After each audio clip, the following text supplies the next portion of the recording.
What's going on, everybody, and welcome to the Other Side of the Firewall podcast, where we talk about the latest and greatest in cybersecurity news, as well as we highlight those movers and shakers and glass ceiling breakers, those people of color who made it to the other side of the proverbial firewall.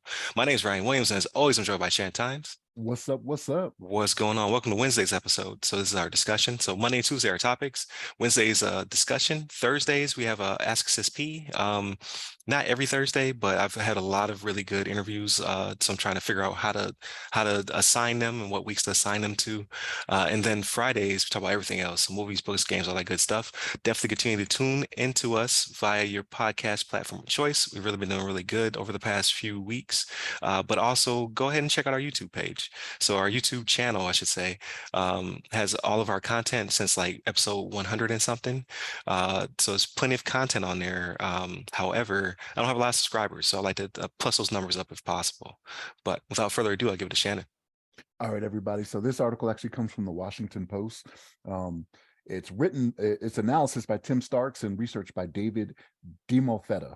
And so the title of this one is Court Temporarily Dunks Water Cybersecurity Initiative. It seems like everybody's trying to be the New York Post now, right? With these titles, like everybody wants to have a clever pun in there. I'm starting to see this more and more in articles, but Yeah. I'm used to like IGN does that, right? Like gaming news, but not what is this, the Washington Post? Yeah, it's the Post. I'm like, you're trying to be the New York Post now? I don't know. But what this was not to get into politics about this. And I told Ryan, I was like, I'm gonna try not to get too much into this, but GOP officials, there's some state officials that were going against this ruling. So the Biden administration, they wanted to have the EPA, they wanted to set a rule set forth from the EPA to make sure that states all make sure that they are monitoring their water treatments. You know what I mean? Like it's water cybersecurity is what it comes down to, because we've done a couple articles on this where we've had some water treatment stations, I believe is what they were, right? I believe it's water treatment stations that had some cybersecurity issues, right? And so based off that, having a couple in the last few years, or there's been several in the last few years, we've talked on a few. They, all the government wants, all the current administration wants is for everyone to evaluate, right? So when I went back and I looked at what they were asking for, they want people to evaluate their readiness when it comes to cybersecurity and the equipment that they had. That's all they were asking for. But you have some of these attorneys generals who want to dispute this. They're like, hey, this is a one size fits all. It shouldn't be like this. And my thinking is, why shouldn't it be like this? Like everybody drinks water. Well, most people drink water. I mean, you got some people that are like, I don't like water, I won't drink it. But water's in everything, right? Even in soda, you got water and soda. So you're still drinking water. It may not be as much as you should be, but your Mountain Dew still has a bunch of water in it. But so I don't understand the hesitancy here, because I was looking through what they were asking for. Like I looked through the PDF and I was like, this doesn't seem, all they're saying is take an approach to cybersecurity to make sure that nobody gets harmed in these states, and they want to fight it. I don't know.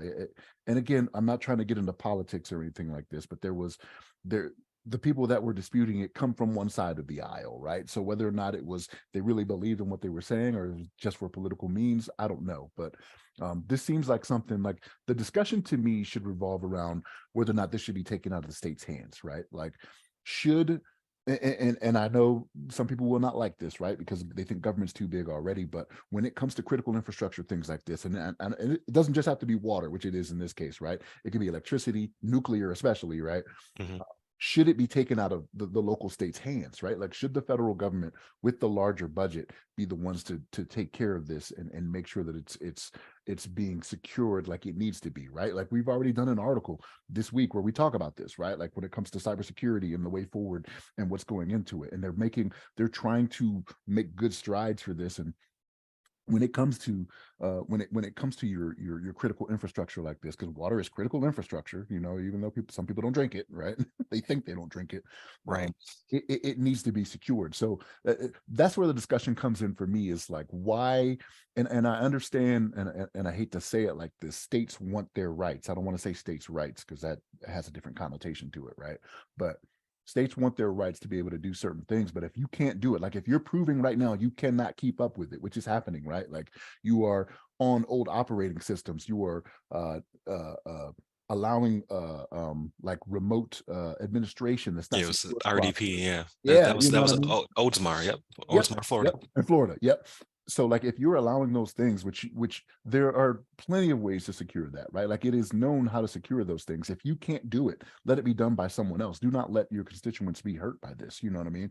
So I me personally, and I know I differ. Like I'm in the middle when it comes political things, right? But like this is one of the things where I'm like, big government just needs to take this over. You know what I mean? Because you, the states are proving they cannot either it's not important to them, or they just don't want to handle it, right? Like it's not important. We're not going to put the funds toward, or we just don't care, right? Until it really affects somebody. That's Right. that's what I get from this. But what's your thoughts on this, Ryan? So to stay out of the political arena, I would like to say it's deeper than bipartisanship or deeper than partisanship. It's greed is what I'm thinking. It's that, hey, if we do this survey, we will identify ourselves as being completely not ready to go, and we will have to spend millions upon millions of dollars to be up to the standard. They do not want to be found out, and they've lobbied their Congress people, their attorney generals, and whomever to make sure that they do not get caught out until either they're closer to the standard, or this goes away and they don't have to achieve the standard anytime in the near future. Um, at least that's my take on it, the way I see it, right? Like, why are you so scared of a survey? Because it literally will just identify, like, do you have these mechanisms in place? Do you how old is this equipment? What is your operating system on? What is your patch management strategy? And they're just like, oop, no to all the above. Because the I hate to say it, but the chance of your smaller water plant or treatment facility being struck by a national state actor is like hitting the lotto, right? You're just like, it probably won't happen to me, and I don't have the money to cover it. And if it does happen, we will disappear. I will be on a plane somewhere else. But the reality is of it is that tens of thousands, if not hundreds of thousands of people are in danger because of you and your inability to keep up. So I'm not trying to say it's easy to be in that business. I'm just trying to say if you're going to be in that business, you need to cover all your bets. How do we fix that? It would be to I I hate to say this, but it's if the government wants to give them a baseline, and the government needs to give them grants and things, that ability to get to the baseline. Uh, so like if they're going to step in, if big government's going to step in and say, hey, you need to maintain the standard, they have to come with money. I'm not sure if they want to hear that either, like, to be honest with you, because it's probably going to be a lot. Like I for one do not believe that our critical infrastructure is in a good place uh, in totality, but especially not in the water treatment side of the house, because it's rarely talked about. So when it is, it's something crazy like Oldsmar with the RDP situation where somebody tried to poison the water supply, or Flint, Michigan, where they simply have not fixed the issue. Like, it's still a problem. Like, these kids will forever be changed mentally and physically because the water is poison, basically. Um, I think I think that I don't want to say that's the norm, but I think that that's in a lot more places than we know about right now. Hell, when I was leaving Anchorage, they had an issue with the water treatment on base where they basically poisoned the water. They put too much fluoride in there. It's a miscalculation. It was not nefarious state act or anything like that. It's like someone added the extra zero, or they removed the decimal point or whatever. And then when I was in lodging, ready to move from Anchorage down to Virginia, they start posting signs on all the doors like, "Do not drink the water." And then we found out that it was just way too much fluoride in the water. It was enough to make you sick, and enough if you had been exposed for too long to decay your teeth. That's how much fluoride they dumped in there by accident. Um, and that's people just not following the standard operating procedure, right? As opposed to like these people probably know, like, hey, we are hanging on by a thread. If only they knew how dangerous this facility was, let alone if it were to be breached or attacked. So you yes, that is crazy.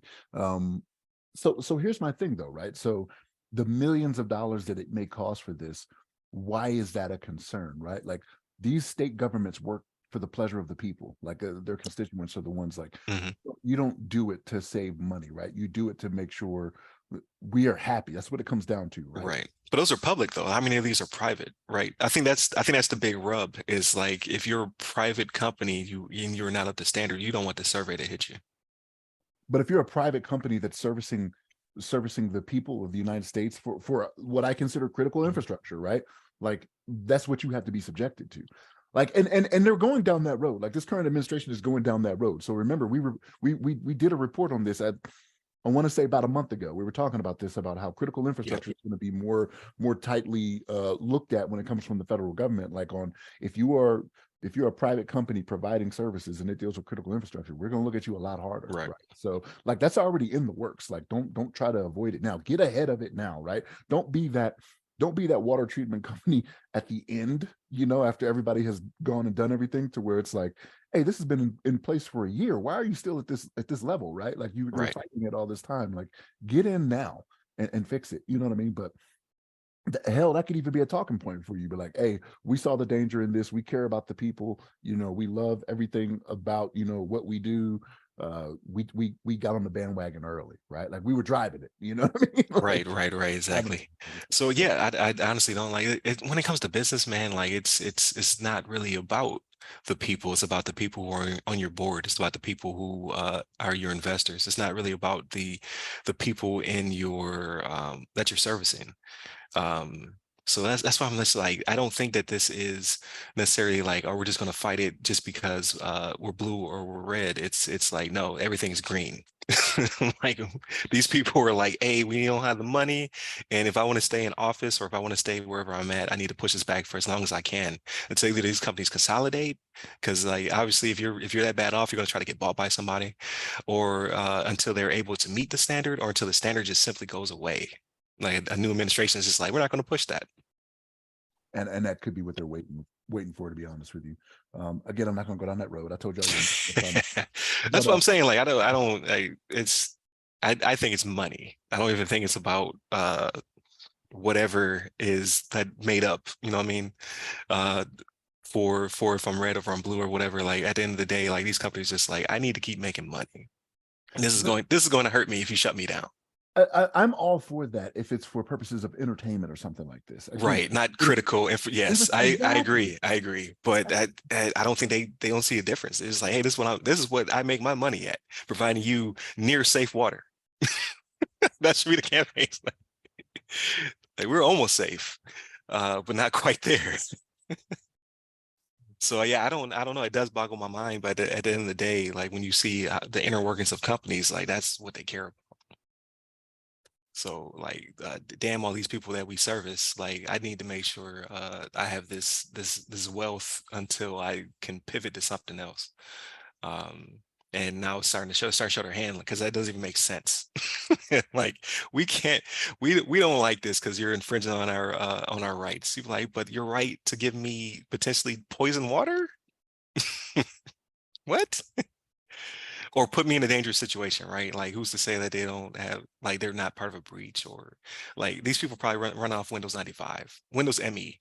You know what I mean? And they're just like, it would take so much money to put this in place. We need to hurry up and get out of Dodge before this actually becomes a thing, or buy our way out of it. Like get the proper people in office that won't necessarily put the pressure on me. But who's to say, right?